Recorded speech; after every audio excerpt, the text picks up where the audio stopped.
each different bubble of reality is true. A galactic historian is a person that looks at all the lines of dramatic karma. Nudge, nudge. It's the holy grail. Improvise.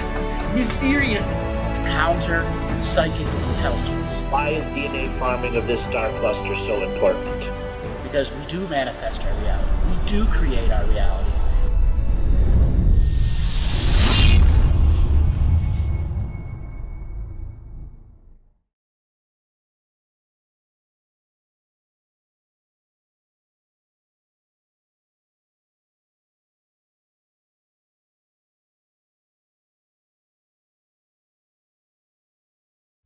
Here's your instant gratification XXX. Here's what's going on in the underworld. Here's what's going on in the overworld.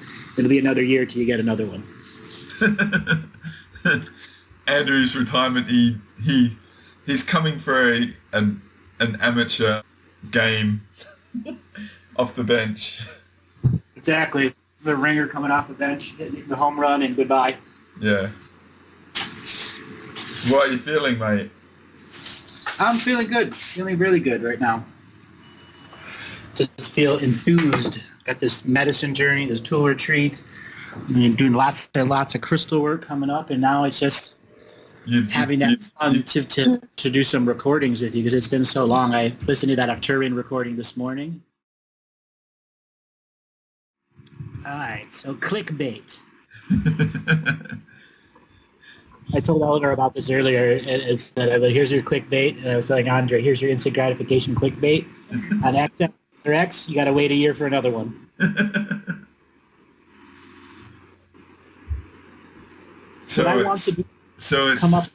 It's September 29th, 2018, and Andrew popped up and said, "Are you free for some recording?" So I haven't spoken to him in a radio voice since April 2018, where we did the AI, Hollow Earth. What's the Warhawk name? John Bolton, and a whole heap of other stuff. So he's put the Periscope up, I guess. Would you say? Yes, the Periscope has been up for a little while. So let's come up with some titles, and we'll record one at a time so that we can have several for you to use. Yep. As because they can connect to other things that I've said. Yep. Well, what are you thinking? Well, let's do the obvious, a solar system update. Like whatever Cobra does, except we're going to do it our way. We're not going to say nothing's going to happen tomorrow. That's going to be our caveat. I haven't really listened to what anyone else has been saying. I don't listen to what anyone else says. I just go and look at their what their front of their page says or whatever.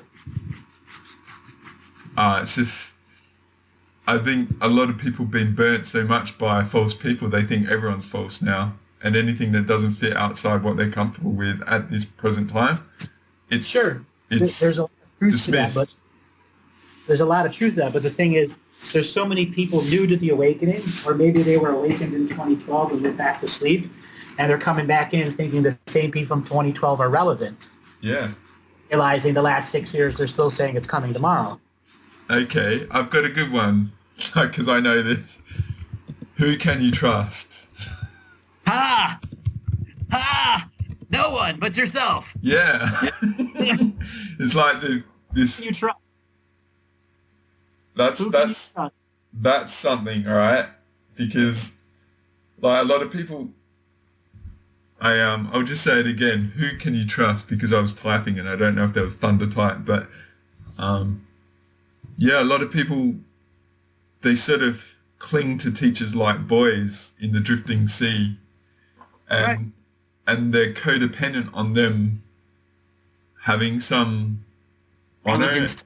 Honor. Some relevance to their life. And then there's something that happens and it proves them to be totally false, and it totally destroys them, and that it breaks down their ability to actually discern truth. Yeah. You say there's a giving of power away to what they thought was true, and then they find out it's false, and they lose self-confidence in discernment. Exactly. Now, I pick on Cobra a lot, only because he still is material is fear porn. It's going to happen tomorrow, and he's competing with the SSP community, who shouldn't have any real relevance to the awakening audience, in my personal point of view. Why do SSP people have instantaneous myth and relevance behind them versus anyone else? They have nothing they can actually prove. Again, the only reason I choose to pick on Cobra, because he still has good material, he still does good work, it ultimately comes down to his choice of marketing. The same thing with Corey Good, the same thing with David Wilcock. It's their choice of marketing, not the individuated material they present that does create an awakening in those that are following, because there are spiritual contracts there. I would be stupid to give them the credit that they deserve. But the credit that they deserve so much is nullified when they personally don't evolve their marketing past what 2012 was. Okay? And Cobra can easily, with the amount of money he's making, go and hiring a marketer and change it. And same with David, and same with all of the other ones. They choose not to because it's still clickbait. Yeah. And this is why I want to do a clickbait series. Here's your instant gratification teachings. I could come up with 50 instant gratification 10-minute teachings and charge 9 cents or 99 cents. Okay? Always doing the upsell. There's a way to teach through this too. Is my intention to actually make money from it? No. Why would I be putting it out for 99 cents other than to make the point, here's your instant gratification material? The value of the material will be greater than that, or 99 cents totality gets you this piece of instant gratification, this piece of instant gratification, to try to show why instant gratification topics still sell. What I sort of perceive, right? Yep. And I'm sort of in this interesting space where you can say, because I've worked with Andrew and I create his videos, I've got a vested interest in him, and that's cool. But I don't actually, because that's why I'm around Andrew. I just see him as the best, and we're at the finish line, and we're offering the answers, but people can't even perceive it is the answers, because Andrew delves in many spectrums beyond the 3D 5 sense reality, which is where the influences are going on, and we're controlled to have a narrative belief that that's what we are, and anything outside of that challenges ourselves, and we get parasympathetic, vagus nerve, like self-governance sort of programs that kick in, that whenever we challenge that for many people that might be coming to Andrew's information new, it feels like he's wrong, but it's actually a confirmation of yes. It's just a misunderstanding. There's many subject matters that are like that. Now, here's an example. Anything I say, how is it provable? Absolutely. Well, it's all material from the Akashic Records. Nothing is provable. But the same thing that Corey Good is saying, or Cobra is saying about the toplet bombs, or Corey and the SSP stuff saying that there's factions, we have no proof of that. It is the global narrative and the myth behind it that gives it valuation. I'm not using the global narrative to evaluate any of my stories or create myths with it. Yeah. That's what separates what I do from the others. And any other people out there that are truly doing sacred neutral expression channeling, or some other version of information processing, transmissions, whatever it is. Just pull it right out of their butt. There are those that can just get on the show and connect to their source at central self and go, here is what is relevant for the audience that's going to be listening to me. The thing is, this is what I've tried to do, offering your stuff. And you've done a lot of hours in the past, a lot of shows and stuff, but you've scattered components in each reading and stuff like that. So what I've tried to do is actually share an individual that might be interacting with you in a reading where you share information. And what I know, and I think this is actually quite complicated for a lot of people, is that I can feel the individual when they have a shift, when they hear a truth from the soul level, the Akashic record in your energy field. And that's not really understood. It's when people actually have that personal time with Andrew, whether it's a live show or it's a personal reading, is when you're in your energy field, it actually changes the individual so that they can actually, it's like a hugging someone to make them warm. It's like that when you hear the truth of your soul. And so what I've tried to do is actually share those clips. Say with the Arcturian show, there's the Kita lady from Australia who's having a profound reaction to hearing her stuff. Like she's crying and having breakdowns and stuff, and it's the body's actually releasing a lot of stuff, and the consciousness is having a partnership with it. And Andrew's giving her the space to experience it all and then give confirmations of what's going on, and she's having the circuits connect where she feels it. And that's the visceral reaction, like the positive tearing and crying of tears and stuff. So what I've tried to do is actually share third parties that actually have experiences amongst the themes of the shows to show that this is what's going on constantly with Andrew. And I think, unfortunately, that's not measurable. And plus, it's you've done it so much, there's a callousness to what you're doing, you know? It's like, this is so amazing. It's like so consistent. It's like, no, I don't get it. Which is one of the reasons I had to retire from doing shows. People had built a callousness up to it. Yeah. Gives you the opportunity to take the callous away and present the information from a whole different perspective, even though it's the same information that was transmuted. Yeah. Yeah. And I mean, like, there is unfortunately, you made yourself available so much, then there's a quantity volume sort of thing, which makes it actually difficult to deal with. So, and that's where I sort of fit into the gap where I can condense it all and accelerate it, because I've been across it and I just love it. It's like what I've said to Andrew, is his information really challenges me, and I really appreciate that. And because he operates from a sacred neutral perspective, I'm very sensitive, and I can't deal with people because I can feel their blocks, all their beliefs, all their unresolved issues, their chips, their etheric implants and all that sort of stuff. And I wouldn't be able to have the stamina to stay around as anyone else's stuff unless Andrew, to me, is so clear. And I mean, that's my, that's a perspective from my part, but I don't get damaged from listening to your stuff.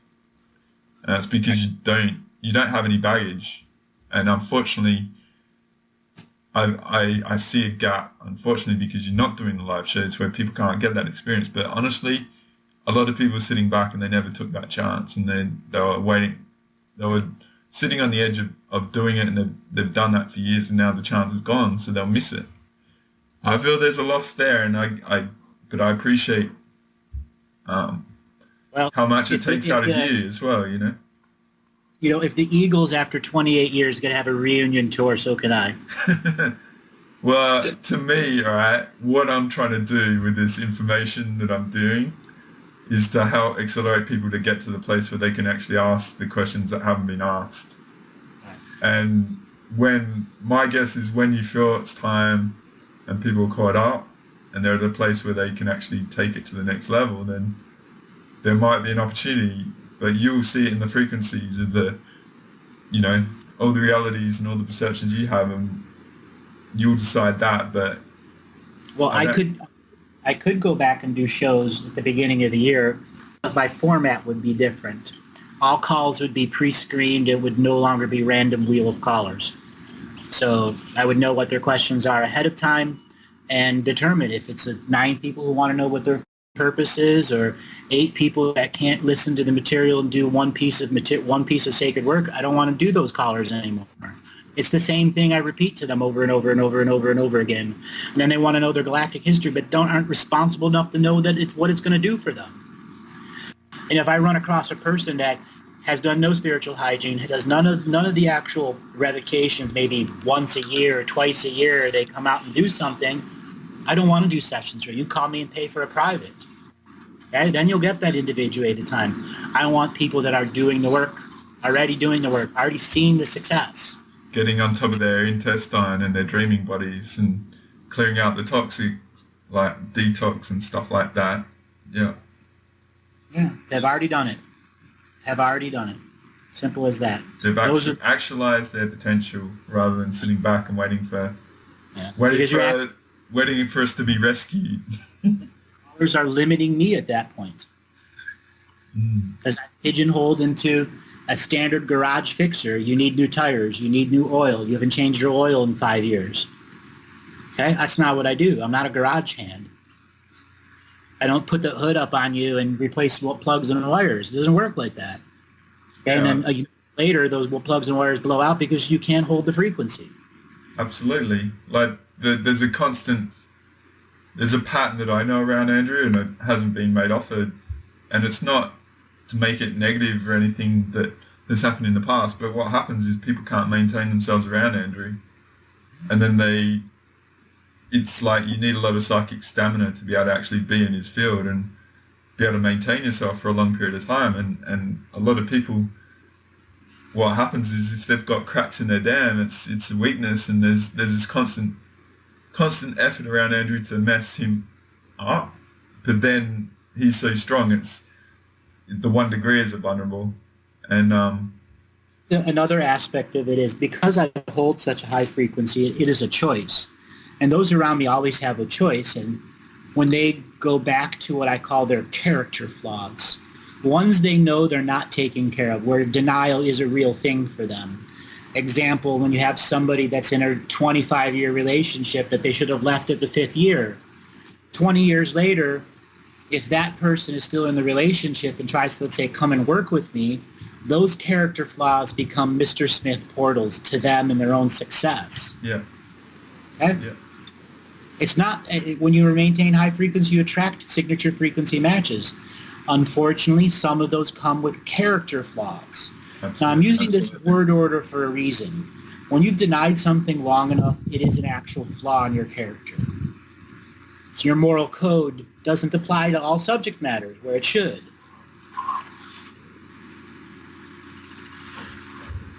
Yeah, and that's determined. Like, something has gone to the next level where it's actually created a flaw in your entire energetic matrix.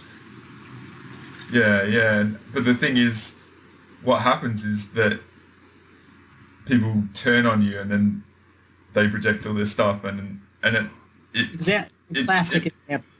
The turning is they desire and compete. Yeah. You can't compete with a non-competitional being. I nullify the very essence of it. Absolutely. And as soon as they're in competition, as you know, for competition's sake, I'm not here to beat anyone. I'm a non-competitional being.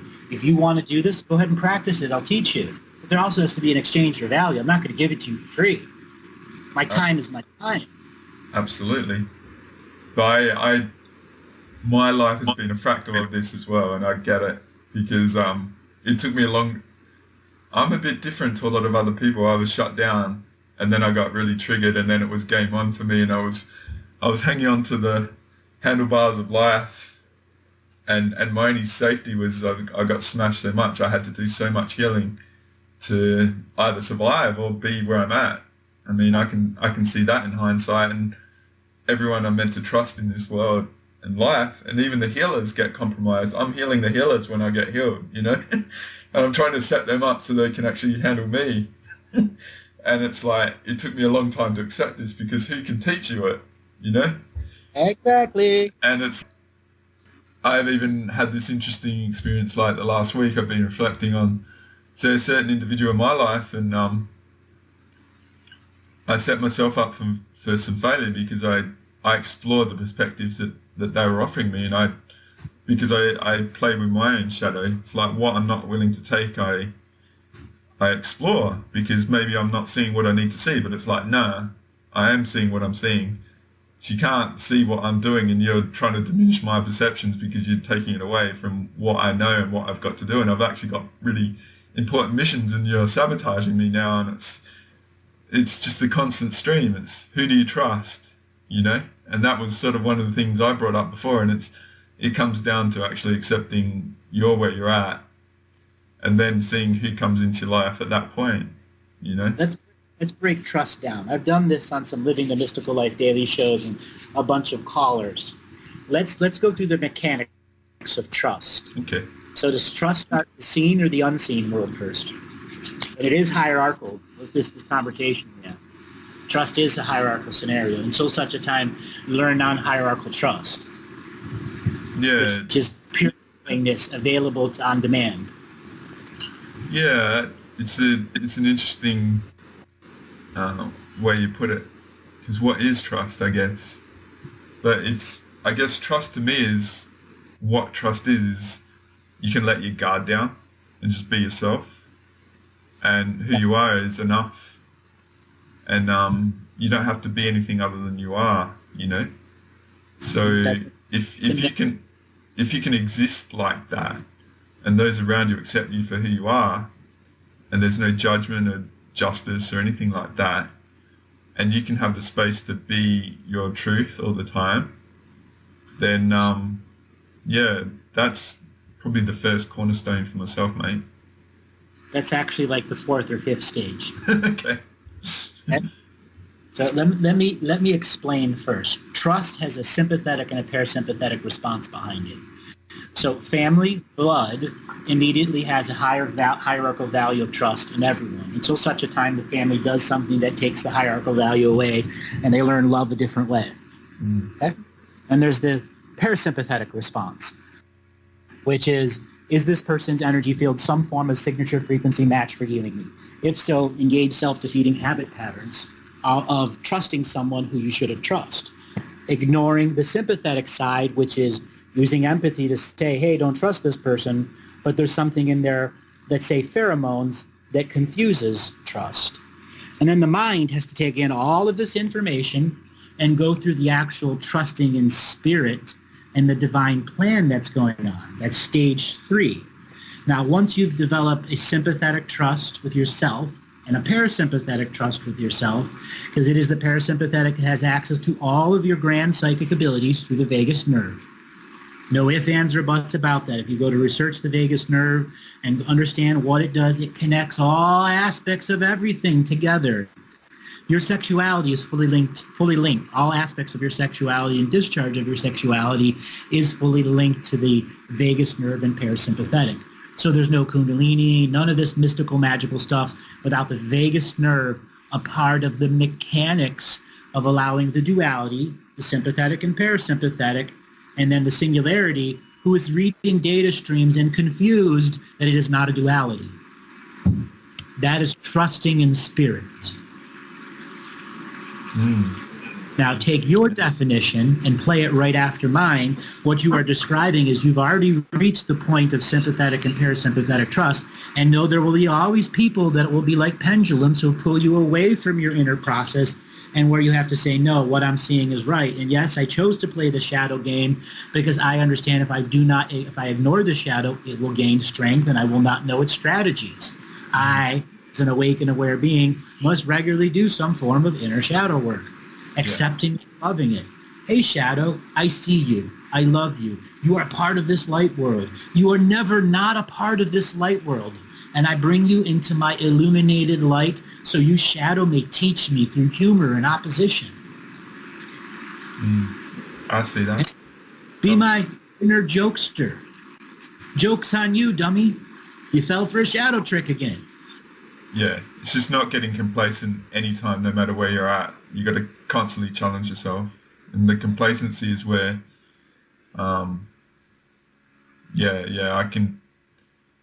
I've observed it, because people can get to plateaus and they think there's something, and then the ego kicks in and the hierarchical sort of stuff, potentially.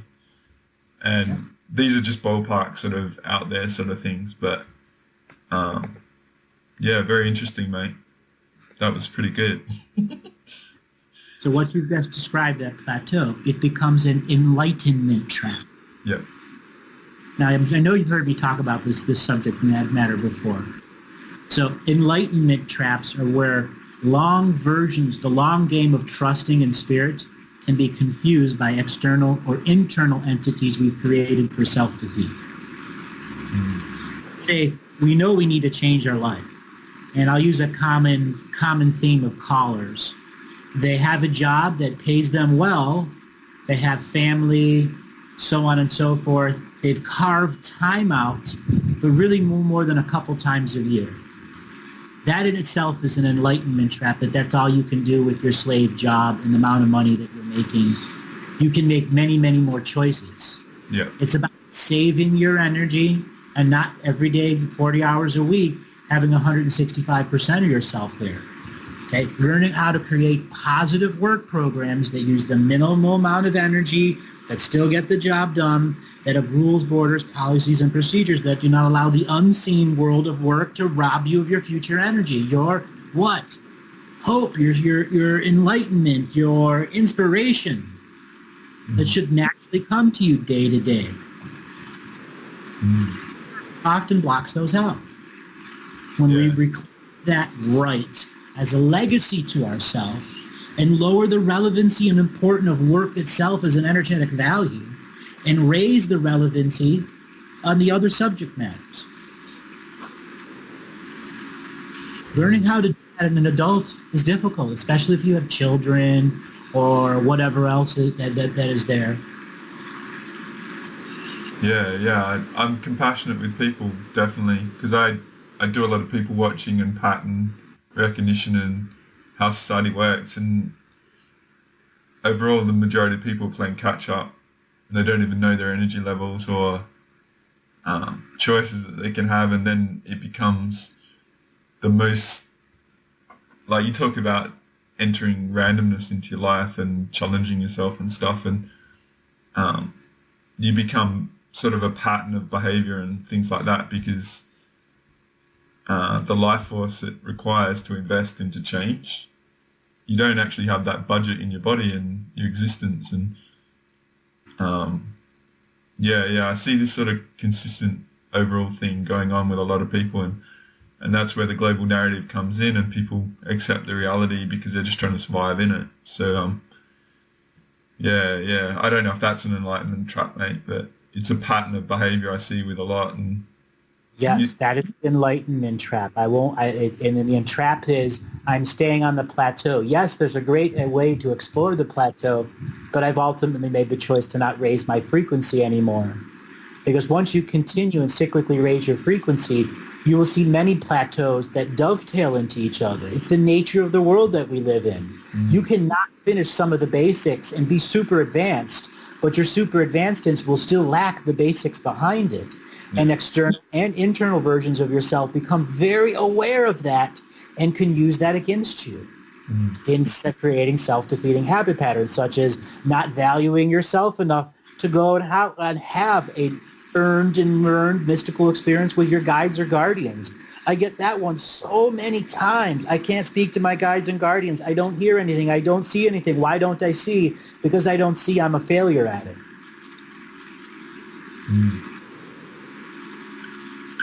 Yeah, I don't want to go too far away from trust. But no, this is still trust. Yeah. 96% of all of my callers, even the super ill ones, have lost faith, broke faith, and at the heart of it is a trust break, a mechanical trust break, where in actuality the sympathetic is pickpocketing the parasympathetic for ideas, energies, and psychic talents. The sympathetic was never meant to have it. It's simply to be a filter of information that allows the I am to see the duality a little differently. And the parasympathetic's the raw data. Here's the actual numbers it takes to do each thought, each bite of food you do, each breath, the total volume of energy, because the total volume of energy is a living algorithm of resolution. All aspects is a living algorithm of resolution. That's what the fetus in the womb, great grand dream was. Many fall away and stuck in the enlightenment trap that the fetus is dreaming everything. No, it left plenty for you to dream. But you're not a duality, you're a singularity. And once you understand the break in trust between singularity and duality, this is what happens when we go through puberty. The thymus becomes active. Are you familiar with the thymus at all? The thymus is in the organ around the heart, a part of the endocrine. I was quite across it, but I haven't reviewed it for a while, if you want to explain it from your perspective. It's actually known as the high heart. Now, the thymus is what's called a one-and-done organ, and then the body absorbs it. Right when you reach puberty, it gives you 300 times the amount of hormones for you to go through a growth, which is actually an update of the firmware in your DNA so the rest of your full I am technology can come through. Now, many people are not properly loved or learned specific actions that make I amness necessary. Like when you look at children, there just comes a point where you realize they've awakened to their I amness. That's where the DNA technology says you don't have the innocence protection anymore from the DNA lineage. And yes, people are asking, what about if I had a crappy young childhood? Well, because your lineage was trying to teach you that as a fundamental basis, because when you became an I am, it would determine how you would affect and see the world. If you were abused as a kid, you're going to be seeing that through the filter. In such a time, you can remove that filter. Just still a parasympathetic vagus nerve heal. Yeah. You can do that by observing the sympathetic and allowing the sympathetic, like a horse, to take you on a track of the parasympathetic and see all the little things it's set up, okay, which are chess moves. Chess moves that say, well, every 5 days I'm going to give you a craving for sugar. Now, you're going to go on diets, you're going to do all this stuff, and you're going to beat it, you're going to lose some pounds, but guess what? I know you, sucker. You can't handle anything more than 16 days, and after that, you just go back to yourself. So in 16 days, I'm going to win. I'll let you take all this energy back. And then the diet goes away, the weight goes on, the misery starts, and the parasympathetic says, sympathetic, I'm now taking power away from you. I'm running the body. I'm the experience.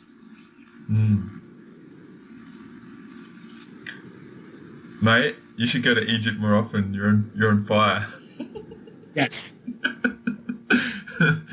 I'm holding on for Grim Life here. He's going pretty well. No, I'm just joking. Like, you're in good form, mate. But I get what you're saying. It's very interesting. Very, very interesting.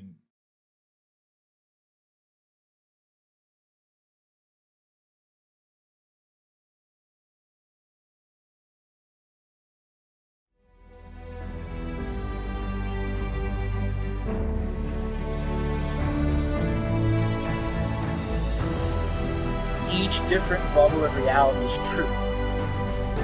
A galactic historian is a person that looks at all the lines of dramatic karma. Nudge, nudge. It's the Holy Grail. Improvise. Mysterious.